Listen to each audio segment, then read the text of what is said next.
Like the video, subscribe to the channel and press the bell icon for latest video updates. ਤੇ ਸਨ 42 ਦੇ ਵਿੱਚ ਉਹਨਾਂ ਨੇ BA final ਦੇ ਵਿੱਚ ਅਪੀਅਰ ਹੋਣਾ ਸੀਗਾ। ਹਾਂਜੀ ਇਹ ਪੁਰਾਣੇ ਵਕਤਾਂ ਵਿੱਚ ਜੱਟ ਕਿਸਾਨੀ 'ਚ ਇੱਕ ਬੜਾ ਹੁੰਦਾ ਸੀਗਾ ਕਿ ਵਾਫਕਾਰਾਂ ਵਿੱਚ ਹੀ ਕੁੜੀਆਂ ਦੇ ਮੁੰਡਿਆਂ ਦੇ ਰਿਸ਼ਤੇ ਕਰਦੇ ਹੁੰਦੇ ਸੀਗੇ। ਹਾਂਜੀ ਹਾਂਜੀ ਤੋ ਮੇਰੇ ਦਾਦਾ ਜੀ ਦਾ ਪਹਿਲਾਂ ਵੀ ਚੰਗੀ ਵਾਕਫ ਸੀ। 93 ਚੱਕ ਦੇ ਵਿੱਚ 95 ਚੱਕ ਦੇ ਵਿੱਚ ਮੇਰੇ ਨਾਨਕਾ ਪਰਿਵਾਰ ਦੇ ਨਾਲ ਸਹੀ ਤੋ ਉਦੋਂ ਫਿਰ ਇਹ ਸਨ 42 ਦੀ ਹੋ ਗਈ ਜਾਂ 41 ਦੀ ਗੱਲ ਹੋਏਗੀ।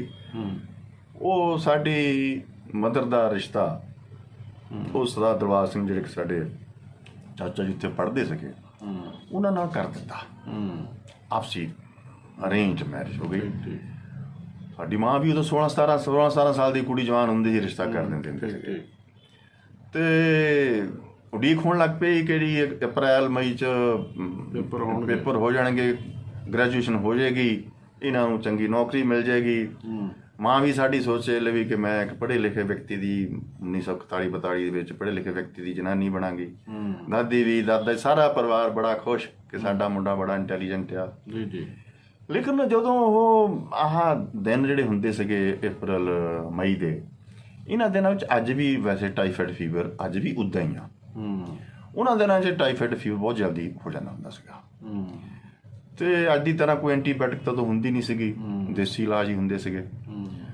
ਅਨਫੋਰਚੂਨੇਟਲੀ ਇਸ ਮੇਰੇ ਤਾਤਕਾ ਪਰਿਵਾਰ ਦੇ ਵਿੱਚ ਇੱਕ ਬਹੁਤ ਵੱਡੀ ਟ੍ਰੈਜਡੀ ਹੋਈ ਕਿ ਉਹ ਸਰਦਾਰ ਦਿਲਬਾਗ ਸਿੰਘ ਨੂੰ ਟਾਈਫਾਇਡ ਫੀਵਰ ਹੋ ਗਿਆ।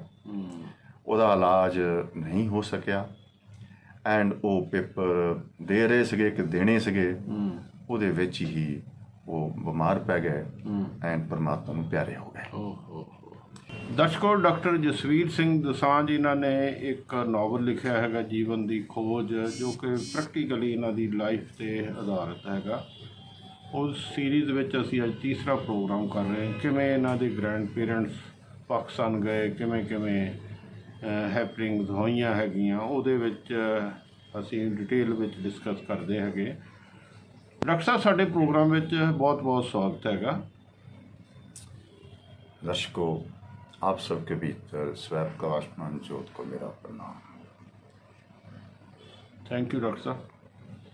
ਜਿਵੇਂ ਤੁਸੀਂ ਦੱਸਿਆ ਸੀ, ਤੁਹਾਡੇ ਗ੍ਰੈਂਡ ਪੇਰੈਂਟਸ ਦਾਦਾ ਜੀ ਦਾਦੀ ਜੀ ਵੇ 1910-12 ਵਿੱਚ ਪਾਕਿਸਤਾਨ ਗਏ ਹੈਗੇ। ਉੱਥੇ ਜਾ ਕੇ ਕਿਵੇਂ ਉਹਨਾਂ ਨੇ ਸਟਰਗਲ ਕੀਤਾ, ਸੱਪਾਂ ਦੀ ਸਿਰੀਆਂ ਮਿੱਧ ਕੇ, ਜੰਗਲ ਕੱਟ ਕੇ ਜਿਹੜਾ ਪ੍ਰੋਸਪੈਰਿਟੀ ਹਾਸਲ ਕੀਤੀ ਹੈਗੀ, ਉਸ ਜਰਨੀ ਤੋਂ ਸ਼ੁਰੂ ਕਰਦੇ ਹੈਗੇ। ਫਿਰ ਹੌਲੀ ਹੌਲੀ ਅਸੀਂ ਅੱਗੇ ਵਧਦੇ ਹੈਗੇ। ਤਕਰੀਬਨ ਜਿਵੇਂ ਆਪਾਂ ਪਹਿਲਾਂ ਜ਼ਿਕਰ ਕੀਤਾ 1912-13 ਦੇ ਵਿੱਚ, ਹਾਂਜੀ, ਜਦੋਂ ਕਿ ਮੇਰੇ ਪਿਤਾ ਜੀ ਦੀ ਉਮਰ 2 ਸਾਲ ਸੀ, ਹਾਂਜੀ, ਤੋਂ ਇਹ ਬਾਹਰ ਦੀ ਜ਼ਮੀਨ ਨੂੰ ਆਬਾਦ ਕਰਨ ਦਾ ਸਿਲਸਿਲਾ ਸ਼ੁਰੂ ਬਜ਼ੁਰਗ ਕਰਦੇ ਨੇ। ਹਾਂਜੀ, ਫਸਟ ਵਰਲਡ ਵਾਰ ਦੇ ਖਤਮ ਹੋਣ ਤੱਕ 17-18 ਤੱਕ ਇਹਨਾਂ ਨੇ ਮਿਹਨਤ ਕਰਕੇ ਉਹ ਜ਼ਮੀਨਾਂ ਆਬਾਦ ਕੀਤੀਆਂ। ਹਾਂਜੀ, ਉੱਧਰ ਪਹਿਲੀ ਸਟਰਗਲ ਦੇ ਵਿੱਚ ਪਹਿਲਾਂ ਤਾਂ ਜਿਹੜੇ ਚੱਕਾਂ ਦੇ ਵਿੱਚ ਇਹਨਾਂ ਨੂੰ ਪਲਾਟ ਮਿਲੇ ਸੀਗੇ, ਹਾਂਜੀ, ਉਸ ਚੱਕਾਂ ਦੇ ਵਿੱਚ ਮਕਾਨ ਬਣਾਉਣ ਦਾ ਸਿਲਸਿਲਾ ਸ਼ੁਰੂ ਹੋਇਆ। ਜੀ। ਦੂਸਰਾ, ਕਿਉਂਕਿ ਜਾਨਵਰ ਬਹੁਤ ਸਨ, ਉਹਨਾਂ ਤੋਂ ਬਚਾਅ ਵਾਸਤੇ ਆਪਣੀ ਜ਼ਮੀਨ ਦੀ ਪੈਰੀਫਰੀ ਦੇ ਉੱਪਰ ਪਿੱਤਾਂ ਕੁੱਟਣ ਦਾ ਸਿਲਸਿਲਾ ਸ਼ੁਰੂ ਹੋਇਆ। ਕੱਚੀਆਂ ਉਹਨਾਂ ਨੂੰ ਪਿੱਤ ਹੈ ਕਿ ਕੱਚੀ ਮਿੱਟੀ ਨੂੰ ਤੁਸੀਂ ਰੱਖ ਕੇ ਤਾਂ ਉਹਨੂੰ ਦੀਵਾਰ ਬਣਾਉਣੀ, ਇਹਨੂੰ ਕੀ ਕਹਿੰਦੇ? ਪਿੱਤ। ਅੱਛਾ, ਮੈਂ ਲਫ਼ਜ਼ ਪਹਿਲੀ ਵਾਰੀ ਸੁਣਿਆ। ਮਾਫ਼ ਕਰਨਾ। ਪਿੱਤਾਂ ਕੁੱਟਣੀਆਂ। ਅੱਛਾ। ਇਹ ਆਪਣੀ ਜ਼ਮੀਨ ਦੀ ਰਾਖੀ ਵਾਸਤੇ ਇਹ ਪਿੱਤ ਬਣਾਈ ਜਾਂਦੀ ਸੀਗੀ। ਹਾਂਜੀ। ਤੋ ਇਸ ਤਰੀਕੇ ਦੇ ਨਾਲ ਮਿਹਨਤ ਕਰਦੇ ਫਸਲ ਜਿਹੜੀ ਸੀਗੀ ਉਹਨੂੰ ਪਾਣੀ ਤਾਂ ਖੁੱਲ੍ਹਾ ਡੁੱਲਾ ਸੀਗਾ ਹੀ। ਹਵੇਲੀਆਂ ਬਣ ਗਈਆਂ। ਹਵੇਲੀਆਂ ਵਿੱਚ ਫਿਰ ਮੱਝਾਂ ਗਾਈਆਂ ਨੂੰ ਰੱਖਣ ਦਾ ਸਿਲਸਿਲਾ ਸ਼ੁਰੂ ਹੋ ਗਿਆ।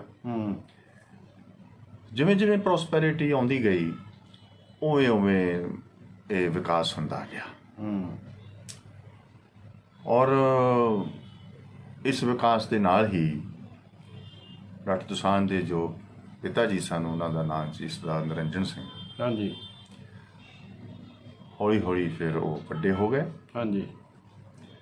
ਇਸ ਪ੍ਰੋਸਪੈਰਿਟੀ ਦੇ ਦਿਨ ਆਏ ਐਂਡ ਵੱਡੇ ਮੇਰੇ ਪਿਤਾ ਜੀ ਸਨ ਸਰਦਾਰ ਨਰਿੰਦਰ ਸਿੰਘ, ਹਾਂਜੀ ਉਹਨਾਂ ਤੋਂ ਛੋਟੇ ਸਰਦਾਰ ਦਿਲਬਾਗ ਸਿੰਘ, ਹਾਂਜੀ ਔਰ 3 ਲੜਕੀਆਂ ਮਰ ਕੇ ਜਿਹੜੀਆਂ ਨਰਦਸਾਂ ਦੀਆਂ ਭੂਆ ਸਨ, ਹਾਂਜੀ ਉਹ ਸਨ। ਸੋ ਸਰਦਾਰ ਨਰਿੰਦਰ ਸਿੰਘ ਹੁਣੀ ਵੀ ਵੱਡੇ ਹੋ ਰਹੇ ਸੀਗੇ। ਹਾਂਜੀ ਜਦੋਂ ਕਿਤੇ ਜਾ ਕੇ ਉਹ ਤੁਸੀਂ ਲਾ ਲਓ ਕਿ 20-22 ਸਾਲ ਦੇ ਹੋਏ ਹਾਂਜੀ ਤਾਂ ਉਹਨਾਂ ਦਾ ਵੀ ਵਿਆਹ ਹੋਇਆ। ਹਾਂਜੀ ਤਾਂ ਉਹਨਾਂ ਤੋਂ ਵੀ ਪਹਿਲਾ ਬੱਚਾ 1935 'ਚ ਹੋਇਆ। ਅੱਛਾ ਜੀ। ਔਰ ਇਹ ਜੋ 30ਵੇਂ ਦਾ ਦਹਾਕਾ ਸੀ, ਅੱਛਾ ਜੀ। ਇਹ ਸਾਡੇ ਉਸ ਪਰਿਵਾਰ ਦੀ ਹਾਈਲੀ ਪ੍ਰੋਸਪੈਰਿਟੀ ਦਾ ਸਮਾਂ ਸੀਗਾ। ਇਹ ਡੈਕਡ ਸੀ ਜਿਹੜੇ 2 ਡੈਕਡ ਜਿਹੜੇ। ਹਾਂ। ਤੋ ਉਸ ਪ੍ਰੋਸਪੈਰਿਟੀ ਦੇ ਵਿੱਚ ਫਸਲਾਂ ਬਹੁਤ ਸੋਹਣੀਆਂ। ਹੁਣ ਤੁਸੀਂ ਦੇਖੋ ਪਰ ਸਾਹਿਬ ਕਿ ਮਨੁੱਖ ਕਿਤੇ ਮਨ ਮਨੁੱਖ ਦਾ ਕਿਤੇ ਨਹੀਂ ਟਿਕਦਾ। ਜੀ ਜੀ। ਸੈਟਸਫਾਈਡ ਕਿ ਪੱਕੀ ਹਵੇਲੀ ਬਣ ਗਈ ਸੀ ਔਰ ਫੈਸਿਲਿਟੀ ਸੀ। ਲੇਕਿਨ ਦਾਦਾ ਜੀ ਦੇ ਦਿਮਾਗ ਵਿੱਚ ਇਹ ਸੀਗਾ ਕਿ ਮੈਂ ਤੁਹਾਨੂੰ ਵੀ ਦੱਸਣਾ ਚਾਹੁੰਦਾ ਕਿ ਜਿਹੜੇ 40ਵਿਆਂ ਦਾ ਜਾਂ 50ਵਿਆਂ ਦਾ ਦਹਾਕਾ ਸੀਗਾ, ਇਸ ਦਹਾਕੇ ਵਿੱਚ ਕਿਸਾਨੀ ਦੇ ਵਿੱਚ ਪੰਜਾਬ ਦੀ ਕਿਸਾਨੀ 'ਚ ਇੱਕ ਬਹੁਤ ਲਹਿਰ ਉੱਠੀ ਸੀਗੀ ਕਿ ਬੱਚਿਆਂ ਨੂੰ ਤਾਲੀਮ ਦੇਣੀ ਆ। ਅੱਛਾ ਅੱਛਾ। ਤੁਸੀਂ ਉਦੋਂ ਲੋਕੀ ਐਜੂਕੇਸ਼ਨ ਲਈ ਕੌਨਸ਼ੀਅਸ ਹੋ ਗਏ ਸੀ। ਐਜੂਕੇਸ਼ਨ ਕੌਨਸ਼ੀਅਸ ਹੋ ਗਏ ਸੀਗੇ ਕਿ ਕੁਝ ਵੀ ਹੋ ਜਾਏ ਕਿ ਆਪਣੀ ਔਲਾਦ ਨੂੰ ਪੜਾਉਣਾ ਆ। ਅੱਛਾ ਜੀ। ਸੋ ਜਿੱਥੇ ਕਿਤੇ ਵੀ ਥੋੜੀ ਬਹੁਤੀ ਇਹ ਐਗਰੀਕਲਚਰ ਪ੍ਰੋਸਪੈਰਿਟੀ ਆਉਂਦੀ ਸੀਗੀ ਕਿਸਾਨਾਂ ਦੇ ਪਾਸ, ਹਾਂਜੀ, ਉਹਨਾਂ ਦਾ ਅਗਲਾ ਸਟੈਪ ਇਹ ਹੁੰਦਾ ਸੀਗਾ ਕਿ ਹੁਣ ਬੱਚੇ ਨੂੰ ਤਾਲੀਮ ਦੇਣੀ ਆ। ਤਕਰੀਬਨ ਇਹ ਕਿਸਾਨੀ ਦੇ ਵਿੱਚ ਪੰਜਾਬ ਦੀ ਜਰਸ ਕਿਸਾਨੀ 'ਚ ਹੁੰਦਾ ਸੀਗਾ ਕਿ ਮੁੰਡਾ ਜਾਂ ਤਹਿਸੀਲਦਾਰ ਬਣਾਉਣਾ ਆ ਜਾਂ ਮੈਜਿਸਟਰੇਟ ਬਣਾਉਣਾ ਆ ਜਾਂ ਜੱਜ ਬਣਾਉਣਾ ਆ। ਇਸ ਪਾਸੇ ਨੂੰ ਬਹੁਤ ਹੁੰਦੇ ਕਿਉਂਕਿ ਇਹਨਾਂ ਦਾ ਸੰਬੰਧ ਇਹਨਾਂ ਨਾਲ ਹੁੰਦਾ ਸੀਗਾ। ਮੁਕੱਦਮੇਬਾਜ਼ੀ ਦੇ ਵਿੱਚ ਸੰਬੰਧ ਜੀ ਜੀ ਇਹਨਾਂ ਨਾਲ ਹੁੰਦਾ ਕਿ ਇਸ ਕਰਕੇ ਸਾਰੇ ਕਿਸਾਨ ਜਿਹੜੇ ਸੀਗੇ ਇਹਨਾਂ 'ਚ ਇਹ ਸੀਗਾ ਕਿ ਵੀ ਔਲਾਦ ਨੂੰ ਹਾਂ ਹੁਣ ਅਸੀਂ ਪੈਸਾ ਚੰਗਾ ਕਮਾ ਰਹੇ ਹੈਗੇ ਆ ਖੇਤੀਬਾੜੀ ਤੋਂ ਤੇ ਹੁਣ ਬੱਚਿਆਂ ਨੂੰ ਤਾਲੀਮ ਦਿੱਤੀ ਜਾਵੇ। ਤਾਂ ਦੱਸਿਆ ਕਿ ਇਹ 30ਵੇਂ ਦਾ 2 ਦਹਾਕਾ ਸੀਗਾ, ਡੈਕੇਡ ਸੀਗੀ।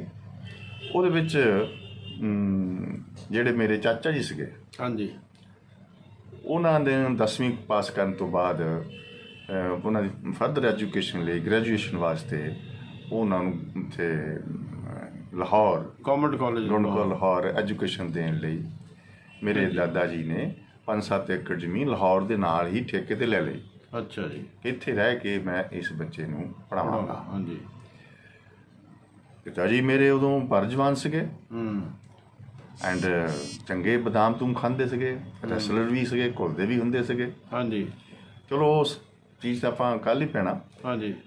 ਆਪਣੇ ਮੂਹਰੇ ਤਾਂ 2 ਚੀਜ਼ਾਂ ਆ ਜਾਣੀਆਂ ਹੈਗੀਆਂ ਕਿ ਇੱਕ ਅੱਛੀ ਭਲੀ ਪ੍ਰੋਸਪੈਰਿਟੀ ਦੇ ਨਾਲ ਚੱਲ ਰਿਹਾ ਸੀ ਇਹ ਜੀਵਨ, ਲੇਕਿਨ ਉਹ 'ਚ ਇੱਕ ਹੋਰ ਐਂਬੀਸ਼ਨ ਉੱਠੀ ਕਿ ਮੈਂ ਆਪਣੇ ਛੋਟੇ ਬੱਚੇ ਨੂੰ ਤਾਲੀਮ ਦੇਵਾਂ, ਉਸ ਨੂੰ ਗ੍ਰੈਜੂਏਸ਼ਨ ਉਹ ਕਰੇ ਐਂਡ ਉਸ ਤੋਂ ਬਾਅਦ ਕੋਈ ਨਾ ਕੋਈ ਵੱਡਾ ਅਫਸਰ ਬਣੇ। ਹਾਂਜੀ। ਇਹ ਜਿਹੜੀ ਮਨੁੱਖ ਦੀ ਇੱਕ ਆਕਾਂक्षा ਹੈ, ਮਨੁੱਖ ਦੀ ਚਾਹ ਹੈ। ਆਪਾਂ ਪਿਛਲੇ ਵੀ ਐਪੀਸੋਡ ਕੀਤਾ ਸੀਗਾ ਕਿ ਦੁਸਾਂਝ ਕਲਾਂ ਵੀ ਇਹਨਾਂ ਦੀ 5-7 ਏਕੜ ਜਿਹੜੀ ਜ਼ਮੀਨ ਸੀਗੀ, ਰੋਟੀ ਤਾਂ ਉਹ ਵੀ ਬੜੀ ਸੋਹਣੀ ਦਿੰਦੀ ਸੀਗੀ, ਲੇਕਿਨ ਇੱਕ ਮਨੁੱਖ ਦੀ ਐਂਬੀਸ਼ਨ ਹੈ ਕਿ ਮੈਂ ਹੋਰ ਰਾਈਜ਼ ਕਰਨਾ, ਹੋਰ ਵਿਕਾਸ ਕਰਨਾ।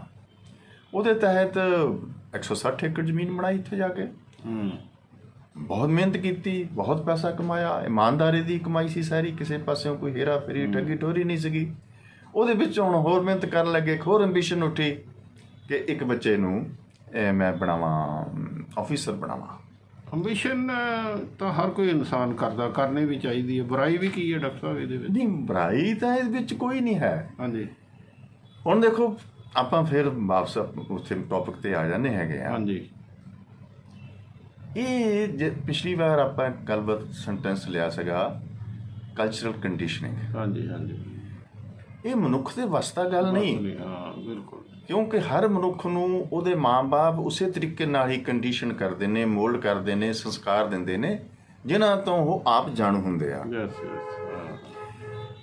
ਹੁਣ ਡਾਕਟਰ ਦੋਸਾਂਝ ਦੇ ਮਾਂ-ਬਾਪ ਸੀਗੇ, ਉਹਨਾਂ ਨੂੰ ਉਹਨਾਂ ਦੇ ਮਾਂ-ਬਾਪ ਨੇ ਕੰਡੀਸ਼ਨ ਕੀਤਾ ਸੀ।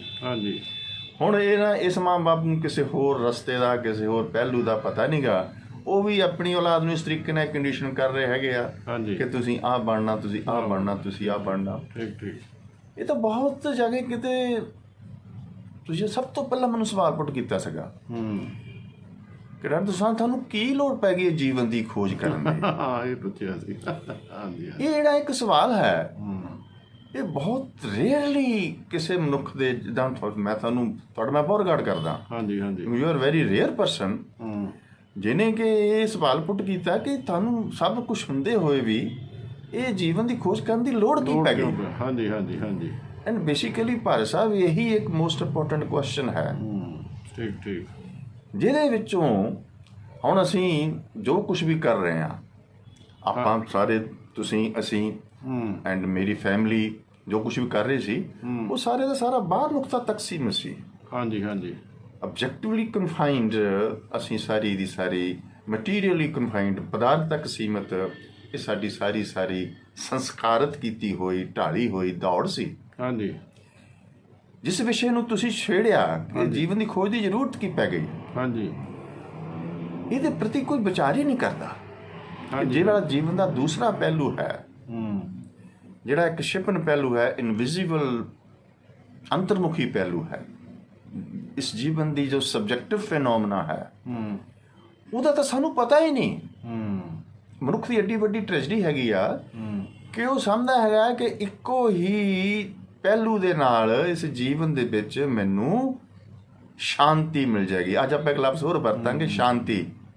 ਜਿਉਂ ਮੈਂ ਤਰੱਕੀ ਕਰਾਂਗਾ, ਵੱਡਾ ਬਣ ਗਿਆ, ਮੈਨੂੰ ਉਹਦੇ ਵਿੱਚ ਸ਼ਾਂਤੀ ਤੇ ਆਨੰਦ ਮਿਲੇਗਾ। ਹਾਂ, ਸ਼ਾਂਤੀ ਤੇ ਆਨੰਦ ਦੋ ਬੜੇ ਡਿਫਰੈਂਟ ਚੀਜ਼ਾਂ ਨੇ ਜਿਹੜੀਆਂ ਕਿ ਸੁੱਖ ਦੇ ਨਾਲੋਂ ਬਹੁਤ ਡਿਫਰੈਂਟ ਨੇ। ਹਾਂਜੀ ਹਾਂਜੀ। ਸ਼ਾਂਤੀ ਲਫ਼ਜ਼ ਭਗਵਾਨ ਬੁੱਧ ਦਾ, ਆਨੰਦ ਲਫ਼ਜ਼ ਸਾਡੇ ਭਾਰਤੀ ਦਰਸ਼ਨ ਦਾ। ਹਾਂਜੀ ਹਾਂਜੀ। ਚੀਜ਼ਾਂ ਇੱਕੋ ਨੇ ਦੋਨੇ। ਹਾਂਜੀ। ਇਹ ਅੰਦਰ ਖਾਤੇ ਮਨੁੱਖ ਦੀ ਜਿਹੜੀ ਇੱਕ ਇਨਵਿਜ਼ੀਬਲ ਚਾਹ ਹੈ ਉਸ ਆਨੰਦ ਔਰ ਸ਼ਾਂਤੀ ਦੀ ਹੈ। ਐਂਡ ਇਹਦਾ ਸਮੁੱਚਾ ਜੋ ਰਿਸ਼ਤਾ ਹੈਗਾ ਆ ਉਹ ਹੈ ਸਬਜੈਕਟਿਵ ਬਿਹੇਵੀਅਰ ਨਾਲ, subjective aspect of this life, the invisible aspect of this life. ਜੀ ਜੀ।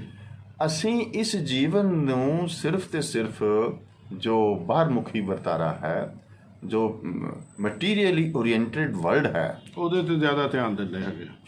ਜ਼ਿਆਦਾ ਕੀ ਉਹਦੇ ਤੇ ਸਾਰਾ ਹੀ ਹੁੰਦਾ ਹੈਗਾ, ਸਾਰਾ ਉੱਤੇ ਹੁੰਦਾ। ਉਹ ਤੋਂ ਪਰੇ ਤਾਂ ਸਾਨੂੰ ਕੁਝ ਪਤਾ ਹੀ ਨਹੀਂ ਲੱਗਦਾ। ਇਹ ਤਾਂ ਤੁਸੀਂ ਆ ਕੇ ਇਹ ਵਰਕਾ ਫਰੋਲ ਲਿਆ। ਮੈਨੂੰ ਇੰਨੇ ਸਾਲ ਹੋ ਗਏ ਲਿਟਰੇਚਰ ਲਿਖਦੇ ਨੂੰ, ਇਹ ਬੋਲਦੇ ਨੂੰ, ਰਕਾਰਾ ਕੱਢਦੇ ਨੂੰ। ਇਸ ਪ੍ਰਕਾਰ ਦੀ ਜੇ ਤੁਸੀਂ ਆ ਕੇ ਇੱਕ ਸੀਰੀਅਸ ਡਿਸਕਸ਼ਨ ਸ਼ੁਰੂ ਕੀਤੀ ਹੈਗੀ ਆ, ਇਹ ਤਾਂ ਡਿਸਕਸ਼ਨ ਬਹੁਤ ਰੇਅਰਲੀ ਆ। ਜੀ ਜੀ। ਹੁਣ ਇਹਦੇ ਵਿੱਚ ਦੇਖੋ ਇੱਕ ਜਿਹੜੀ ਮੋਸਟ ਇੰਪੋਰਟੈਂਟ ਗੱਲ ਆ, ਬਾਹਰਮੁਖੀ ਵਰਤਾਰਾ, ਪਦਾਰਥ ਤੱਕ ਸੀਮਿਤ ਵਰਤਾਰਾ। ਪਦਾਰਥ ਨੂੰ ਅਸੀਂ ਭਾਰਤੀ ਦਰਸ਼ਨ ਨੇ ਨਾਂ ਦਿੱਤਾ ਪ੍ਰਕਿਰਤੀ ਦਾ। ਹਾਂਜੀ। ਪ੍ਰਕਿਰਤੀ ਦੀ ਜੋ ਸਮੁੱਚੀ ਐਕਟੀਵਿਟੀ ਹੈਗੀ ਆ ਉਹਨਾਂ ਦਾ ਆਧਾਰ ਹੈ ਤਿੰਨ ਸ਼ਕਤੀਆਂ, ਇਲੈਕਟ੍ਰੋਨ, ਪ੍ਰੋਟੋਨ, ਨਿਊਟਰੋਨ, ਹਾਂਜੀ, ਜਾਂ ਤਮਸ, ਰਜਸ ਐਂਡ ਸਤੋ। ਇਹ ਪ੍ਰਕਿਰਤੀ ਦੇ ਇਹ ਤਿੰਨ ਬੇਸ ਨੇ। ਸੋ ਪ੍ਰਕਿਰਤੀ ਨੂੰ ਅਸੀਂ ਕਿਹਾ ਕਿ ਜੋ ਕੁਝ ਵੀ ਇਸ ਧਰਤੀ ਤੇ ਵਾਪਰ ਰਿਹਾ, ਬਾਹਰਮੁਖੀ ਵਰਤਾਰੇ 'ਚ, ਪਦਾਰਥ ਵਿੱਚ ਐਂਡ ਆਬਜੈਕਟਿਵ ਵਿੱਚ ਵਾਪਰਿਆ, ਇਹ ਪ੍ਰਕਿਰਤੀ ਦੇ ਇਹਨਾਂ ਤਿੰਨ ਸ਼ਕਤੀਆਂ ਦਾ ਆਪਸੀ ਐਕਸ਼ਨ ਆ। ਸ਼ਿਵਰ ਆਪਾਂ ਗੱਲ ਕੀਤੀ ਸੀ ਕਿ ਤਿੰਨ ਲੱਤਾਂ ਨੇ ਇਸ ਜੀਵਨ ਦੀ ਤਰਪਾਈ ਦੀਆਂ। ਇਹਨਾਂ ਤਿੰਨਾਂ ਲੱਤਾਂ ਦਾ ਇੱਕ ਆਪਣਾ ਸੰਤੁਲਨ ਹੈ। ਉਸ ਸੰਤੁਲਨ ਦੇ ਵਿੱਚੋਂ ਆ ਬਾਹਰਮੁਖੀ ਵਰਤਾਰੇ ਦੀ ਟੋਟਲ ਵਿਚਰਨਾ ਹੁੰਦੀ ਹੈਗੀ ਆ। ਇਸ ਲਈ ਅਸੀਂ ਪ੍ਰਕਿਰਤੀ ਨੂੰ ਕਹਿੰਦੇ ਆ ਕਰਤਾ। ਜੀ ਜੀ ਜੀ। ਇਸ ਪ੍ਰਕਿਰਤੀ ਦੇ ਕਰਤਾਪਣ ਦੇ ਵਿੱਚੋਂ ਹੀ ਇਹ ਮਨੁੱਖ ਰੂਪੀ ਰੱਥ ਪੈਦਾ ਹੁੰਦਾ। ਜੀ ਜੀ। ਇਸ ਰੱਥ ਦੇ ਉੱਪਰ ਸਵਾਰ ਮਨ, ਬੁੱਧੀ, ਹੰਕਾਰ ਹੁੰਦਾ। ਹੁਣ ਸਾਡੀ ਕੰਡੀਸ਼ਨਿੰਗ ਇਹੋ ਜਿਹੀ ਹੈਗੀ ਆ ਕਿ ਮਨ, ਬੁੱਧੀ, ਹੰਕਾਰ ਐਂਡ ਰੱਥ ਤੇ ਰੱਥ ਨਾਲ ਜੁੜੇ ਹੋਏ ਘੋੜੇ ਹੀ ਸਾਨੂੰ ਦਿਖਾਈ ਦਿੰਦੇ ਨੇ। ਇਹੀ ਸਾਡੀ ਕਨਫਾਈਨਮੈਂਟ ਅਪ ਟੂ ਦਿਸ ਕਰਤਾ ਪ੍ਰਕਿਰਤੀ ਤੱਕ ਹੋ ਜਾਂਦੀ ਹੈਗੀ ਆ।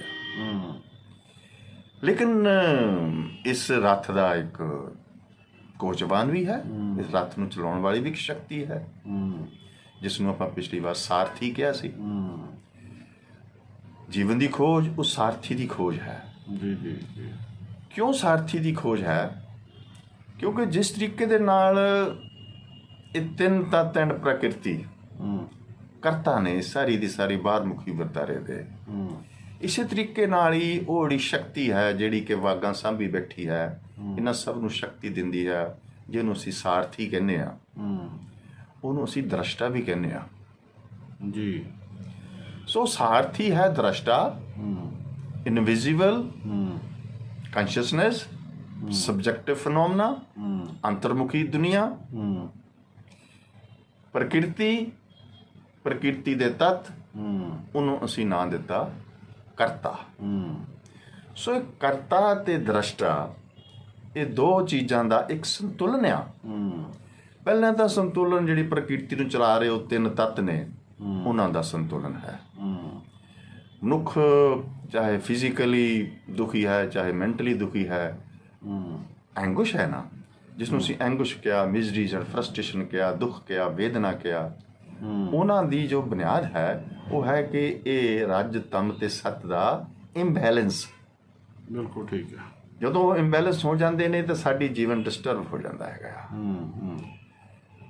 ਜੀਵਨ ਡਿਸਟਰਬ ਤਦ ਵੀ ਹੋ ਜਾਂਦਾ ਹੈਗਾ ਆ ਜਦੋਂ ਅਸੀਂ ਨਿਰੋਲ ਬਾਹਰਮੁਖਤਾ ਤੱਕ ਸੀਮਿਤ ਹੋ ਜਾਂਦੇ ਹੈਗੇ ਆ ਐਂਡ ਕਰਤਾ ਬਣ ਜਾਂਦੇ ਆ। ਜੀ ਜੀ। ਦ੍ਰਸ਼ਟਾ ਦਾ ਸਾਨੂੰ ਪਤਾ ਨਹੀਂ ਚੱਲਦਾ, ਸਾਰਥੀ ਦਾ ਸਾਨੂੰ ਪਤਾ ਨਹੀਂ ਚੱਲਦਾ, ਅਸੀਂ ਫੇਰ ਵੀ ਅਧੂਰੇ ਰਹਿ ਜਾਂਦੇ ਹੈਗੇ ਆ। ਉਹ ਵੀ ਜਿਹੜਾ ਇੰਬੈਲੈਂਸ ਹੈਗਾ ਆ ਮਨੁੱਖ ਦੇ ਦੁੱਖ ਦਾ ਕਾਰਨ ਉਹ ਵੀ ਹੈ।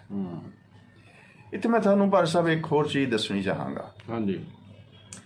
ਕਿ ਬਾਹਰਮੁਖੀ ਵਰਤਾਰੇ ਵਿੱਚ ਬੜੀ ਖੋਜ ਹੁੰਦੀ ਆ, ਬਹੁਤ ਚੀਜ਼ਾਂ ਚੱਲਦੀਆਂ। ਭਾਰਤੀ ਦਰਸ਼ਨ ਨੇ ਇੱਕ ਬਹੁਤ ਸੋਹਣੀ ਬਾਹਰਮੁਖੀ ਵਰਤਾਰੇ ਦੇ ਵਿੱਚ ਕਿਵੇਂ ਚੀਜ਼ਾਂ ਮਟੀਰੀਅਲਾਈਜ਼ ਹੁੰਦੀਆਂ, ਕਿਵੇਂ ਚੀਜ਼ਾਂ ਵਾਪਰਦੀਆਂ, ਉਹਦੀ ਇੱਕ ਬੜੀ ਸੋਹਣੀ ਕਹਾਣੀ ਸਾਨੂੰ ਸੁਣਨ ਨੂੰ ਮਿਲਦੀ ਹੈਗੀ ਆ। ਸ਼ਾਇਦ ਤੁਸੀਂ ਵੀ ਕਦੇ ਸੁਣੀ ਹੋਵੇ। ਉਹ ਕਹਾਣੀ ਹੈ ਲੰਗੜੇ ਦੀ ਤੇ ਅੰਨੇ ਦੀ ਕਹਾਣੀ। ਜੀ ਜੀ। ਹਾਂਜੀ। ਸ਼ਾਇਦ ਤੁਹਾਨੂੰ ਯਾਦ ਆ ਜਾਵੇ। ਹਾਂਜੀ ਹਾਂਜੀ ਹਾਂਜੀ। ਕਿ ਪੁਰਾਣੀ ਕਹਾਣੀ ਹੈ ਕਿ ਜੰਗਲ ਦੇ ਵਿੱਚ ਇੱਕ ਵਾਰ ਅੱਗ ਲੱਗ ਗਈ। ਹਾਂਜੀ। ਜਿਵੇਂ ਜੰਗਲ 'ਚ ਅੱਗ ਲੱਗਦੀ ਹੈਗੀ, ਮਨੁੱਖੀ ਜੀਵਨ ਵੀ ਇੱਕ ਜੰਗਲ ਆ। ਉੱਥੇ ਜੰਗਲ ਦਾ ਕਦੀ ਕਦੀ ਅੱਗ ਲੱਗਦੀ ਆ, ਮਨੁੱਖੀ ਜੀਵਨ 'ਚ ਹਮੇਸ਼ਾ ਹੀ ਅੱਗ ਲੱਗੀ ਰਹਿੰਦੀ ਆ। ਬਿਲਕੁਲ ਠੀਕ ਹੈ। ਔਰ ਮਨੁੱਖੀ ਜੀਵਨ ਵਿੱਚ ਇਸ ਅੱਗ ਲੱਗਣ ਦੇ ਵਿੱਚੋਂ ਅਸੀਂ ਕਿਵੇਂ ਨਿਕਲਣਾ, ਇਹ ਬਹੁਤ ਵੱਡਾ ਸਵਾਲ ਹੈ। ਉਸ ਸਵਾਲ ਦੇ ਵਿੱਚ ਆਪਾਂ ਉਸ ਕਹਾਣੀ ਤੇ ਆਉਂਦੇ ਹਾਂ, ਉਹਦੇ ਉੱਤਰ ਵਿੱਚ ਕਿ ਅੱਗ ਲੱਗ ਗਈ, ਇੱਕ ਲੰਗੜਾ ਹੈ, ਇੱਕ ਅੰਨਾ ਹੈ। ਲੰਗੜੇ ਪਾਸ ਅੱਖਾਂ ਹਨ, ਬੁੱਧੀ ਵੀ ਹੈ, ਲੇਕਿਨ ਉਹ ਚੱਲ ਨਹੀਂ ਸਕਦਾ। ਉਹ ਹੈ ਤਮਸ। ਤਮਸ ਖੜੋਤ ਹੈ, ਸਟੈਟਿਕਨੈਸ ਹੈ। ਕੁਆਲਿਟੀ ਜਿਹੜੀ ਹੈਗੀ ਹੈ ਤਿੰਨ ਗੁਣਾਂ ਵਿੱਚੋਂ ਜਿਹੜੀ ਪਹਿਲੀ ਕੁਆਲਿਟੀ ਹੈ ਉਹ ਹੈ ਤਮਸ, ਤਮ। ਦੂਸਰੀ ਕੁਆਲਿਟੀ ਹੈ ਰਜ, ਰਜਸ, ਜਿਹਦੇ ਵਿੱਚੋਂ ਹੀ ਰਾਜਨੀਤੀ ਨੂੰ ਅਸੀਂ ਨਾਮ ਵੀ ਉਹਦੇ ਵਿੱਚ ਮੈਨੂੰ ਲੱਗਦਾ ਇਹ ਕਿ ਰਾਜਨੀਤਿਕ ਤੇ ਰਾਜਨੀਤੀ ਇਸ ਰਜਸ ਵਿੱਚੋਂ ਨਿਕਲੀ। ਜੀ ਜੀ ਜੀ। ਮੇਰਾ ਆਪਣਾ ਮਨ ਕਹਿੰਦਾ ਹੈ। ਹਾਂਜੀ ਹਾਂਜੀ। ਰਜਸ ਦੌੜ ਹੈ, ਰਜਸ ਦੌੜ ਹੈ, ਤਮਸ ਖੜੋਤ ਹੈ। ਲੇਕਿਨ ਜਿਹੜਾ ਦੌੜ ਰਿਹਾ ਉਹ ਅੰਨਾ, ਪਤਾ ਨਹੀਂ ਇੱਧਰ ਉੱਧਰ ਦੌੜੀ ਜਾਂਦਾ, ਦੌੜੀ ਜਾ ਰਿਹਾ। ਮੰਜ਼ਿਲ ਦਾ ਵੀ ਉਹਨੂੰ ਨਹੀਂ ਪਤਾ ਮੰਜ਼ਿਲ ਕੀ ਹੈਗੀ ਆ। ਮੰਜ਼ਿਲ ਨੂੰ ਕੱਟ ਕੇ ਵੀ ਅੱਗੇ ਨਿਕਲ ਜਾਂਦਾ, ਇੰਨੀ ਦੌੜਿਆ। ਹਾਂਜੀ ਹਾਂਜੀ। ਸੋ ਜਿਹੜੀ ਦੌੜ ਹੈ ਇਹ ਅੰਨੇ ਦੀ ਦੌੜ ਹੈ। ਉਹਨੂੰ ਪਤਾ ਨਹੀਂਗਾ ਅੰਨੇ ਨੂੰ ਕਿ ਮੈਂ ਕਿੱਧਰ ਨੂੰ ਜਾਣਾ, ਕੀ ਕਰਨਾ। ਲੇਕਿਨ ਲੰਗੜੇ ਨੂੰ ਪਤਾ ਕਿ ਵੀ ਮੇਰੇ ਸਾਹਮਣੇ ਦੱਸਦਾ ਕਿ ਮੇਰਾ ਬਚਾਅ ਕਿੱਥੇ ਆ। ਸੋ ਇਸ ਜੀਵਨ ਦੇ ਵਿੱਚ ਇਹ ਤਮਸ ਐਂਡ ਰਜਸ ਦਾ ਇੱਕ ਸੰਤੁਲਨ ਜਦੋਂ ਸੱਧ ਜਾਂਦਾ, ਉਹਦਾ ਲੰਗੜਾ ਹੈ ਉਹ ਅੰਨੇ ਨੂੰ ਕਹਿੰਦਾ ਭਾਈ ਅੱਗ ਤਾਂ ਲੱਗੀ ਹੋਈ ਹੈਗੀ ਆ, ਹੁਣ ਜੀਵਨ ਬਤੀਤ ਕਿਵੇਂ ਕਰਨਾ ਮੁਸ਼ਕਲ ਆ। ਤੇਰੇ ਕੋਲ ਲੱਤਾਂ ਹੈਗੀਆਂ ਤੇ ਮੇਰੇ ਕੋਲ ਅੱਖਾਂ ਹੈਗੀਆਂ, ਮੈਨੂੰ ਆਪਣੇ ਮੋਢਿਆਂ ਤੇ ਬਿਠਾ ਲਾ, ਰਸਤਾ ਤੈਨੂੰ ਮੈਂ ਦਿੰਨਾ, ਤੈਨੂੰ ਤੋਰਦਾ। ਇਸ ਤਰੀਕੇ ਦੇ ਨਾਲ ਤਮਸ ਤੇ ਰਜਸ ਦੀ ਯੂਨਿਟੀ ਹੁੰਦੀ ਹੈ। ਇਸ ਯੂਨਿਟੀ ਦੇ ਵਿੱਚੋਂ ਉਹ ਦੋਵੇਂ ਜਾਣੇ, ਜੋ ਲੰਗੜਾ ਹੈ ਉਹ ਅੰਨੇ ਦੇ ਮੋਢਿਆਂ ਤੇ ਚੜ ਜਾਂਦਾ ਤੇ ਉਹਨੂੰ ਰਸਤਾ ਦਿਖਾਉਂਦਾ ਤੇ ਉਹ ਉਹਨਾਂ ਦਾ ਇੱਕ ਬੈਲੈਂਸ ਸੁੱਝ ਜਾਂਦਾ ਤੇ ਜੰਗਲ ਦੇ ਵਿੱਚੋਂ ਅੱਗ ਦੇ ਵਿੱਚੋਂ ਉਹ ਨਿਕਲ ਜਾਂਦੇ ਨੇ। ਜਦੋਂ ਦੋਵਾਂ ਦਾ ਬੈਲੈਂਸ ਹੋ ਜਾਂਦਾ ਤਾਂ ਅੱਗ ਤੋਂ ਪਾਰ ਹੋਣਾ ਹੀ ਹੋਣਾ ਆ। ਉਹਨੂੰ ਅੱਗ ਤੋਂ ਪਾਰ ਜਦੋਂ ਹੋਣਾ ਆ ਉਹਨੂੰ ਅਸੀਂ ਸਤਵ ਕਿਹਾ, ਇੱਕ ਸੰਤੁਲਨ ਸਦ ਗਿਆ। ਸੋ ਇਸ ਤਰੀਕੇ ਦੇ ਨਾਲ ਜਿਸ ਨੂੰ ਤੁਸੀਂ ਕਹਿੰਦੇ ਹੋ, ਪਿਛਲੀ ਵਾਰੀ ਸਵਾਲ ਪੁੱਟ ਕੀਤਾ ਸੀਗਾ ਕਿ ਡਾਕਟਰ ਸਾਹਿਬ ਜੇ ਅੰਬੀਸ਼ਨ ਨਾ ਹੋਵੇ, ਇਹ ਅੱਗੇ ਵਧਣ ਦਾ ਆਕਾਂक्षा ਨਾ ਹੋਵੇ, ਇਹ ਚਾਹ ਨਾ ਹੋਵੇ ਤਾਂ ਮਟੀਰੀਅਲ ਵਿਕਾਸ ਨਹੀਂ ਹੋਵੇਗਾ। ਹਾਂਜੀ ਹਾਂਜੀ, ਉਹਦੀ ਬੁਨਿਆਦ ਦੇ ਵਿੱਚ ਆ ਦੋ ਤਿੰਨ ਚੀਜ਼ਾਂ ਧਿਆਨ ਰੱਖਣ ਵਾਲੀਆਂ ਆ। ਹਾਂਜੀ, ਬਟ ਇਹ ਤਿੰਨੇ ਚੀਜ਼ਾਂ ਹੈ ਬਾਹਰ ਨੁਕਤਾ ਤੱਕ ਸੀਮਿਤ, ਸਮਝੇ, ਪਦਾਰਥ ਤੱਕ ਸੀਮਿਤ। ਐਂਡ ਅਨਫੋਰਚੂਨੇਟਲੀ ਜਦੋਂ ਮਨੁੱਖ ਇਹਦੇ ਤੱਕ ਹੀ ਸੀਮਿਤ ਹੋ ਜਾਂਦਾ ਤਾਂ ਫਿਰ ਉਹ ਜੀਵਨ ਵਿੱਚ ਐਂਗੁਸ਼ ਦਾ ਸ਼ਿਕਾਰ ਹੁੰਦਾ, ਦੁੱਖ ਦਾ ਸ਼ਿਕਾਰ ਹੁੰਦਾ। ਇਸੇ ਕਰਕੇ ਡਾਕਟਰ ਦੋਸਾਂਝ ਬਾਰ-ਬਾਰ ਇਹ ਕਹਿੰਦਾ ਹੁੰਦਾ ਕਿ ਇਹ ਮਨੁੱਖ ਅਧੂਰਾ ਆ, ਲੌਪਸਾਈਡਡ ਆ, ਇਨਕੰਪਲੀਟ ਹੈ, ਰਾਦਰ ਪੈਰਾਲਾਈਜ਼ਡ ਹੈ। ਕਿਉਂਕਿ ਜਿਹੜਾ ਜੀਵਨ ਦਾ ਦੂਸਰਾ ਐਸਪੈਕਟ ਹੈ, ਦ੍ਰਿਸ਼ਟਾ ਦਾ ਐਸਪੈਕਟ, ਉਹ ਮਨੁੱਖ ਨੇ ਭੁੱਲ ਦਿੱਤਾ। ਜੀ ਜੀ ਜੀ, ਭੁੱਲ ਕੀ ਦਿੱਤਾ? ਉਹ ਤਾਂ ਹੀ ਸਮਝਦੇ ਆ ਕਿ ਉਹ ਹੈ ਹੀ ਨਹੀਂ। ਬਿਲਕੁਲ ਠੀਕ ਹੈ। ਜਿਹੜੇ ਹੁਣ 20ਵੀਂ ਸਦੀ ਦੇ ਆ ਮਾਰਕਸਿਸਟ ਨੇ, ਨਾਸਤਿਕ ਨੇ, ਮੈਂ ਵੈਸੇ ਇਹਨਾਂ ਦਾ ਰਿਗਾਰਡ ਬਹੁਤ ਕਰਦਾ, ਕਿਉਂਕਿ ਇਹਦੀ ਆਪਾਂ ਫਿਰ ਵੀ ਕਦੇ ਇਸ ਪਰ ਗੱਲਬਾਤ ਕਰਾਂਗੇ। ਕਿਉਂਕਿ ਮੈਨੂੰ ਤਾਂ ਐਵੇਂ ਲੱਗਦਾ ਰਹਿੰਦਾ ਆ ਕਿ ਜਿਹੜਾ ਵਿਅਕਤੀ ਇਸ ਅੰਤਰਮੁਖੀ ਦ੍ਰਿਸ਼ਟਾ ਤੋਂ, ਸਾਖਸ਼ੀ ਤੋਂ, ਕੌਨਸ਼ੀਅਸਨੈਸ ਤੋਂ, ਅਲਰਟਨੈਸ ਤੋਂ, ਜਿਹਨੂੰ ਅਸੀਂ ਪਰਮਾਤਮਾ ਕਹਿ ਦਿੰਦੇ ਆ, ਉਸ ਤੋਂ ਮੁਨਕਰ ਹੈ, ਉਹਦੇ ਪਿੱਛੇ ਇੱਕ ਬਹੁਤ ਵੱਡਾ ਇੱਕ ਰਹੱਸ ਹੈ। ਉਹ ਰਹੱਸ ਕੀ ਹੈ? ਮੈਨੂੰ ਤਾਂ ਐਵੇਂ ਲੱਗਦਾ ਕਿ ਜਿੰਨੇ ਵੀ ਲੋਕ ਪਰਮਾਤਮਾ ਦੀ ਨਿਗੇਸ਼ਨ ਕਰਦੇ ਨੇ ਜਾਂ ਇਸ ਚੀਜ਼ ਤੋਂ ਇਨਕਾਰੀ ਨੇ, ਉਹ ਜੀਵਨ ਦੇ ਕਿਸੇ ਨਾ ਕਿਸੇ ਜਨਮ ਦੇ ਵਿੱਚ ਇਹ ਜਾਣ ਚੁੱਕੇ ਨੇ ਕਿ ਸਾਰਥੀ ਕੌਣ ਆ, ਇਹ ਦ੍ਰਿਸ਼ਟਾ ਕੌਣ ਆ। ਉਹਨਾਂ ਨੂੰ ਇਸ ਰਸਤੇ ਦਾ ਪਤਾ।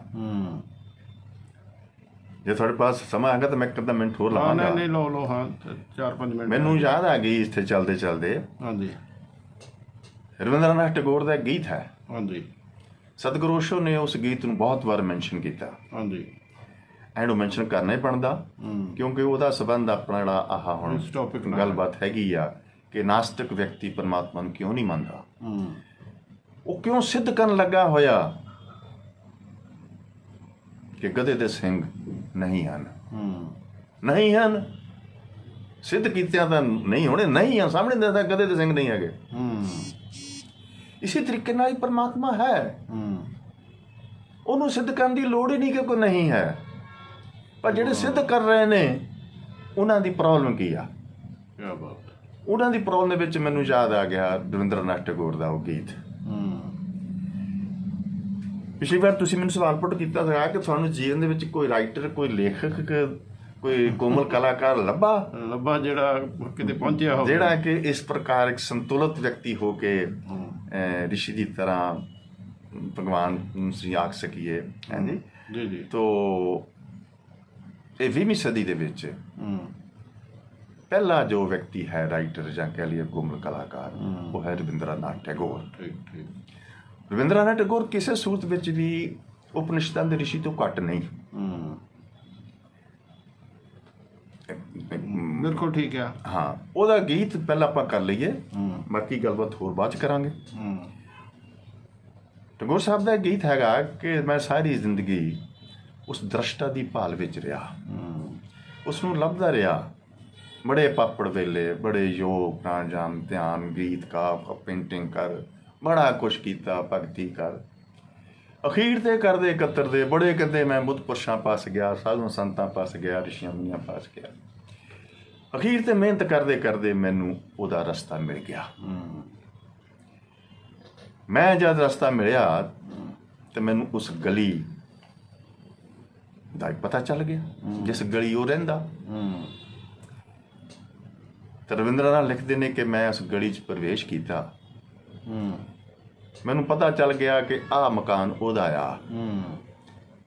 ਮੈਂ ਪੌੜੀਆਂ ਚੜ੍ਹਿਆ, ਪੌੜੀਆਂ ਚੜ੍ਹ ਕੇ ਉਸ ਮਕਾਨ ਦੇ ਬਾਹਰ ਜਿਹੜਾ ਸੰਗਲ ਲੱਗਾ ਹੋਇਆ ਸੀ, ਉਹ ਸੰਗਲ ਜਦੋਂ ਮੈਂ ਖੜਕਾਉਣ ਲੱਗਾ ਤਾਂ ਮੇਰੇ ਦਿਮਾਗ ਦੇ ਵਿੱਚ ਆਇਆ ਕਿ ਸਾਰੀ ਜ਼ਿੰਦਗੀ ਦਾ ਤਾਂ ਤੂੰ ਇਸ ਦੀ ਤਲਾਸ਼ ਵਿੱਚ ਲੱਗਾ ਰਿਹਾ, ਅੱਜ ਤੂੰ ਇਸ ਨੂੰ ਲੱਭ ਲਿਆ। ਇਹਨੂੰ ਪਾ ਲਿਆ। ਹੂੰ ਹੁਣ ਇਹ ਕੁੰਡਾ ਤੂੰ ਖੜਕਾਉਣ ਚੱਲਿਆ, ਤੈਨੂੰ ਇਹਨੇ ਪਰਮਾਤਮਾ ਨੇ ਅੰਦਰ ਵਾੜ ਲੈਣਾ। ਹੂੰ ਇਸ ਤੋਂ ਅੱਗੇ ਫਿਨਿਸ਼। ਹੂੰ ਹੂੰ ਕਹਿੰਦੇ ਮੈਂ ਡਰ ਗਿਆ, ਹੂੰ ਇਸ ਤੋਂ ਅੱਗੇ ਤਾਂ ਲਾਈਫ ਹੈ ਹੀ ਨਹੀਂ।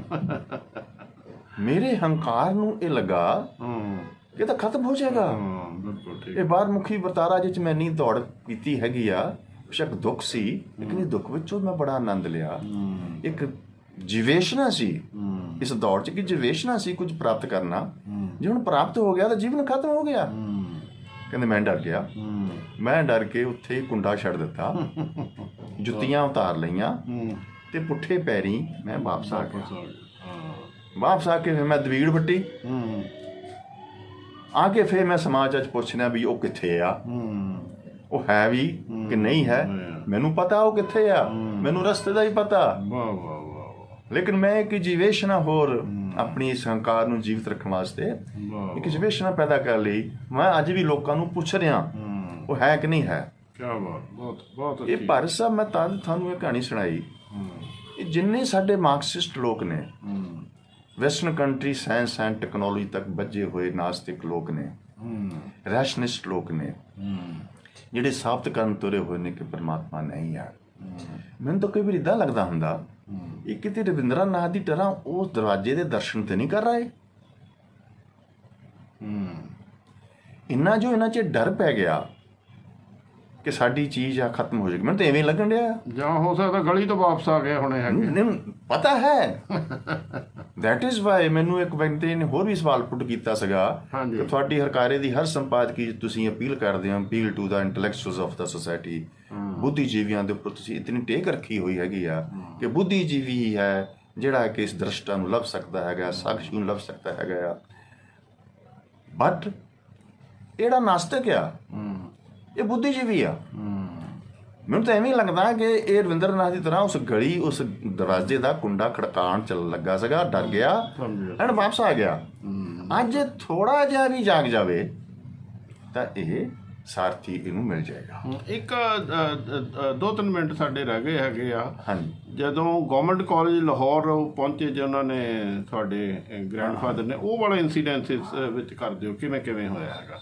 ਉਹ ਦੇਖੋ ਜੀ, ਫਿਰ ਮੇਰਾ ਖਿਆਲ ਸਨ 39 ਦੀ ਗੱਲ ਹੋਣੀ, 39-40 ਦੀ, ਹਾਂਜੀ, ਜਦੋਂ ਫਿਰ ਉਹ ਸਾਡੇ ਚਾਚਾ ਜੀ ਨੂੰ ਉੱਥੇ ਗਵਰਨਮੈਂਟ ਕਾਲਜ ਲਾਹੌਰ ਦੇ ਵਿੱਚ ਦਾਖਲਾ ਮਿਲਿਆ। ਦਾਖਲ ਕਰਾਇਆ ਤੇ ਇਹਨਾਂ ਨੂੰ ਪੜ੍ਹਾਉਣ ਲੱਗ ਪਏ, ਹਾਂਜੀ। ਜ਼ਮੀਨ ਠੇਕੇ ਤੇ ਲੈ ਕੇ। ਹੂੰ ਤੇ ਸਨ 42 ਦੇ ਵਿੱਚ ਉਹਨਾਂ ਨੇ BA ਫਾਈਨਲ ਦੇ ਵਿੱਚ ਅਪੀਅਰ ਹੋਣਾ ਸੀਗਾ। ਹਾਂਜੀ।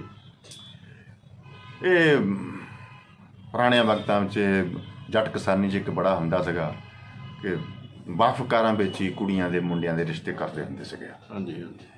ਤੋ ਮੇਰੇ ਦਾਦਾ ਜੀ ਦਾ ਪਹਿਲਾਂ ਵੀ ਚੰਗੀ ਵਾਕ ਵੀ 93 ਚੱਕ ਦੇ ਵਿੱਚ, 95 ਚੱਕ ਦੇ ਵਿੱਚ ਮੇਰੇ ਨਾਨਕਾ ਪਰਿਵਾਰ ਦੇ ਨਾਲ ਸਹੀ। ਤੋ ਉਦੋਂ ਫਿਰ ਇਹ ਸਨ 42 ਦੀ ਹੋ ਗਈ ਜਾਂ 41 ਦੀ ਗੱਲ ਹੋਏਗੀ।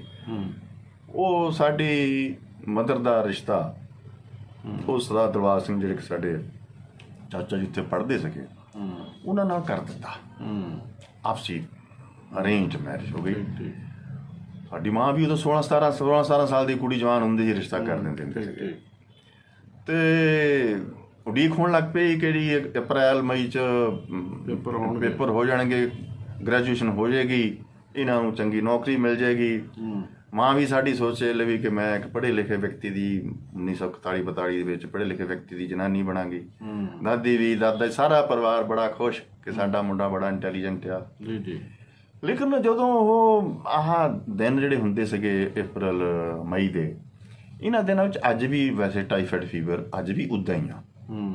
ਉਹਨਾਂ ਦਿਨਾਂ 'ਚ ਟਾਈਫਾਇਡ ਫੀਵਰ ਬਹੁਤ ਜਲਦੀ ਹੋ ਜਾਂਦਾ ਹੁੰਦਾ ਸੀਗਾ। ਤੇ ਅੱਜ ਦੀ ਤਰ੍ਹਾਂ ਕੋਈ ਐਂਟੀਬਾਇਓਟਿਕ ਤਾਂ ਹੁੰਦੀ ਨਹੀਂ ਸੀਗੀ, ਦੇਸੀ ਇਲਾਜ ਹੀ ਹੁੰਦੇ ਸੀਗੇ। ਅਨਫੋਰਚੂਨੇਟਲੀ ਇਸ ਮੇਰੇ ਤਾਤਕਾ ਪਰਿਵਾਰ ਦੇ ਵਿੱਚ ਇੱਕ ਬਹੁਤ ਵੱਡੀ ਟ੍ਰੈਜਡੀ ਹੋਈ ਕਿ ਉਹ ਸਰਦਾਰ ਦਿਲਬਾਗ ਸਿੰਘ ਨੂੰ ਟਾਈਫਾਇਡ ਫੀਵਰ ਹੋ ਗਿਆ। ਉਹਦਾ ਇਲਾਜ ਨਹੀਂ ਹੋ ਸਕਿਆ ਐਂਡ ਉਹ ਪੇਪਰ ਦੇ ਰਹੇ ਸੀਗੇ ਕਿ ਦੇਣੇ ਸੀਗੇ, ਉਹਦੇ ਵਿੱਚ ਹੀ ਉਹ ਬਿਮਾਰ ਪੈ ਗਏ ਐਂਡ ਪਰਮਾਤਮਾ ਨੂੰ ਪਿਆਰੇ ਹੋ ਗਏ। ਤੋ ਉਸ ਐਪੀਸੋਡ ਨੇ ਜਿੱਥੇ ਮੇਰੀ ਮਾਂ ਨੂੰ ਇੱਕ ਬਹੁਤ ਵੱਡਾ ਜੋਲਟ ਦਿੱਤਾ, ਉੱਥੇ ਮੇਰੀ ਦਾਦੀ ਜਿਹੜੀ ਕਿ ਜਿਹਨੂੰ ਕਿ ਮੇਰੇ ਦਾਦਾ ਜੀ ਬਾਜ ਮਾਰ ਕੇ ਕਹਿੰਦੇ ਹੁੰਦੇ ਸੀ ਕਰਮਾਂ ਵਾਲੀਏ, ਉਹਦਾ ਨਾਂ ਹੀ ਕਰਮਾਂ ਵਾਲੀਏ ਸੀ ਕਿ ਜਦੋਂ ਦੀ ਤੂੰ ਆਈ ਹੈਗੀਆਂ ਤੇ ਸਾਡੀ ਪ੍ਰੋਸਪੈਰਿਟੀ ਇਦਾਂ ਹੋਈ ਹੈਗੀ। ਜੀ ਜੀ। ਸੋ ਦਾਦੀ ਵੀ ਚੁੱਪ ਕਰ ਗਈ। ਦਾਦਾ ਜੀ ਨੂੰ ਤਾਂ ਇੰਨੀ ਸੱਟ ਵੱਜੀ ਕਿ ਉੱਥੋਂ ਲਾਹੌਰ ਦਾ ਵਿੱਚੇ ਜ਼ਮੀਨ ਜਮੂਨ ਛੱਡ ਕੇ ਵਾਪਸ ਚੱਕ ਨੰਬਰ 11 ਆ ਗਏ। ਤੋ ਉਹ ਇੱਕ ਐਡੀ ਵੱਡੀ ਟ੍ਰੈਜਡੀ ਹੁੰਦੀ ਹੈਗੀ ਆ, ਲੇਕਿਨ ਬਜ਼ੁਰਗਾਂ ਦੀ ਬੜੀ ਸਿਆਣਪ ਹੁੰਦੀ ਹੈਗੀ ਆ। ਦਾਦਾ ਜੀ ਮੇਰੇ ਨਾਨਾ ਜੀ ਨੂੰ ਕਹਿੰਦੇ ਕਿ ਸਾਹਿਬ ਪ੍ਰੀਤਮ ਸਿੰਘ ਜੀ ਕਿ ਤੁਸੀਂ ਕੁੜੀ ਮੈਨੂੰ ਦੇ ਦਿੱਤੀ ਹੈਗੀ ਆ, ਇਹ ਹੁਣ ਮੇਰੀ ਹੀ ਕੁੜੀ ਰਹੇਗੀ, ਮੈਂ ਇਹਨੂੰ ਹੁਣ ਕਿਤੇ ਜਾਣ ਨਹੀਂ ਦੇਣਾ। ਉਹ ਫਿਰ 43-44 ਦੇ ਵਿੱਚ ਆਫਟਰ ਅਬਾਊਟ ਸਰਦਾਰ ਦਰਬਾਰ ਸਿੰਘ ਉਹਨਾਂ ਦੀ ਡੈਥ ਤੋਂ ਬਾਅਦ ਤੇ ਮੇਰੀ ਮਾਂ ਦਾ ਫਿਰ ਦੂਸਰਾ ਵਿਆਹ ਕਰਤਾ ਸਰਦਾਰ ਨਰਿੰਦਰ ਸਿੰਘ ਉਹਨਾਂ ਜਿਹੜੇ ਕਿ ਵੱਡੇ ਸੀਗੇ। ਆਲਰੇਡੀ ਉਹਨਾਂ ਦੇ 2 ਲੜਕੇ ਇੱਕ ਲੜਕੀ ਸੀ। ਹਾਂਜੀ ਹਾਂਜੀ। ਤੋ ਲੇਕਿਨ ਇਹ 43-44 ਦੀ ਮੈਂ ਕਿਹਾ ਗੱਲ ਹੈ ਜਦੋਂ ਕਿ ਉਹਨਾਂ ਦਾ ਫਿਰ ਇਹ ਵਿਆਹ ਹੋ ਗਿਆ। ਮਟੀਰੀਅਲ ਪ੍ਰੋਸਪੈਰਿਟੀ ਤਾਂ ਥੀ ਹੀ ਥੀ, ਫਸਲਾਂ ਚੰਗੀਆਂ ਸੀਗੀਆਂ, ਸਭ ਕੁਝ ਠੀਕ ਸੀਗਾ। ਫਿਰ ਸੰਨ 45 ਵਿੱਚ ਮੇਰੇ ਤੋਂ ਵੱਡੇ ਭਾਈ ਸਾਹਿਬ ਮੇਰੇ ਬਾਅਦ 'ਚ ਕਰਨ ਰਿਟਾਇਰ ਹੋਏ, ਕਰਨ ਕੁਲਦੀਪ ਸਿੰਘ, ਉਹ ਪੈਦਾ ਹੋਏ ਤੇ ਮੈਂ ਤਾਂ ਜਾ ਕੇ ਫਿਰ ਸੰਨ 47-48 ਦੇ ਕੱਡੂ ਘਰ ਦੇ ਵਿੱਚ ਹੀ ਇੱਥੇ ਆ ਕੇ ਪੈਦਾ ਹੋਇਆ। ਹਾਂਜੀ ਹਾਂਜੀ। ਲੇਕਿਨ ਉਹ ਅਗਲਾ ਚੈਪਟਰ ਆਪਾਂ ਉਹਨੂੰ ਲਵਾਂਗੇ, ਉਹ ਅਗਲੇ ਐਪੀਸੋਡ ਕਰਦੇ ਹਾਂ। ਲੇਕਿਨ ਇਹ ਜਿਹੜੀ ਦੇਖੋ ਕੁਦਰਤ ਬੈਲੈਂਸ ਕਿੱਦਾਂ ਰੱਖਦੀ ਹੈਗੀ ਆ, ਆਪਣੀ ਡਿਸਕਸ਼ਨ ਇੱਕ ਬੈਲੈਂਸ ਤੇ ਆ। ਹਾਂਜੀ। ਕੁਦਰਤ ਬੈਲੈਂਸ ਕਿੱਦਾਂ ਰੱਖਦੀ ਹੈਗੀ ਕਿ ਜੇ ਇੱਕ ਬੜੀ ਬਿਊਟੀਫੁਲ ਮਟੀਰੀਅਲ ਪ੍ਰੋਸਪੈਰਿਟੀ ਦਿੱਤੀ ਹੋਈ ਹੈਗੀ ਆ, ਖੁਸ਼ਹਾਲੀ ਦਿੱਤੀ ਹੋਈ ਹੈਗੀ ਆ, ਤੇ ਨਾਲ ਦੀ ਨਾਲ ਉਸਨੇ ਤੁਹਾਨੂੰ ਗਮੀ ਵੀ ਦੇਣੀ ਹੈਗੀ ਆ, ਦੁੱਖ ਵੀ ਦੇਣਾ ਹੈਗਾ। ਇਹਦਾ ਇੱਕ ਬੈਲੈਂਸ ਰੱਖਣਾ, ਦੁੱਖ ਤੇ ਸੁੱਖ ਦਾ ਹਮੇਸ਼ਾ ਇਹ ਜੀਵਨ ਇੱਕ ਬੈਲੈਂਸ ਰਹਿੰਦਾ। ਇਸ ਬੈਲੈਂਸ ਦੇ ਵਿੱਚੋਂ ਹੀ ਇਹ ਸਾਰੇ ਦਾ ਸਾਰਾ ਬੈਲੈਂਸ ਕਿਹਦਾ ਬਣਦਾ? ਕਰਤਾ ਦਾ, ਪ੍ਰਕਿਰਤੀ ਦੇ ਤੱਤਾਂ ਦਾ। ਕਿਉਂਕਿ ਆਪਾਂ ਨੂੰ ਦ੍ਰਿਸ਼ਟਾ ਤਾਂ ਪਤਾ ਨਹੀਂਗਾ, ਇਸ ਕਰਕੇ ਜੀਵਨ ਅਧੂਰਾ ਹੀ ਅਸੀਂ ਬਤੀਤ ਕਰਦੇ ਹੈਗੇ ਆ। ਤਾਂ ਆਪਣੀ ਜਿਹੜੀ ਜੀਵਨ ਦੀ ਖੋਜ ਵਿੱਚ ਜਾਂ ਸੱਚ ਦੀ ਖੋਜ ਵਿੱਚ, ਔਰ ਜਿਹੜਾ ਉਸ ਤੋਂ ਮੈਂ ਬਾਅਦ ਦਾ ਨਾਵਲ ਲਿਖਿਆ ਖੋਜ ਜਾਰੀ ਹੈ, ਹਾਂਜੀ, ਖੋਜ ਜਾਰੀ ਇਹੀ ਆ ਕਿ ਇੱਕ ਸਮੁੱਗੇ ਕਿੱਦਾਂ ਜਾਣਾ। ਚਲੋ ਵਧੀਆ, ਬਹੁਤ ਵਧੀਆ ਗੱਲਾਂ ਦੱਸੀਆਂ ਤੁਸੀਂ। ਹਰ ਇੱਕ ਚੀਜ਼ ਨੂੰ ਬੜੇ ਇਮੋਸ਼ਨਲ ਲੌਜੀਕਲੀ ਤਰੀਕੇ ਨਾਲ ਦੱਸਿਆ ਹੈਗਾ ਆਪਣੇ ਜੀਵਨ ਦੇ ਪਹਿਲੂਆਂ ਦਾ। ਡਾਕਟਰ ਸਾਹਿਬ ਤੁਸੀਂ ਸਾਡੇ ਨਾਲ ਜੁੜੇ, ਬਹੁਤ ਬਹੁਤ ਮਿਹਰਬਾਨੀ, ਧੰਨਵਾਦ। Thank you very much sir, thank you. एक बार फिर आप सबके भीतर स्वयं प्रकाशमान ज्योत को मेरा प्रणाम। थैंक यू डॉक्टर साहब, thank you, thank you, thank you.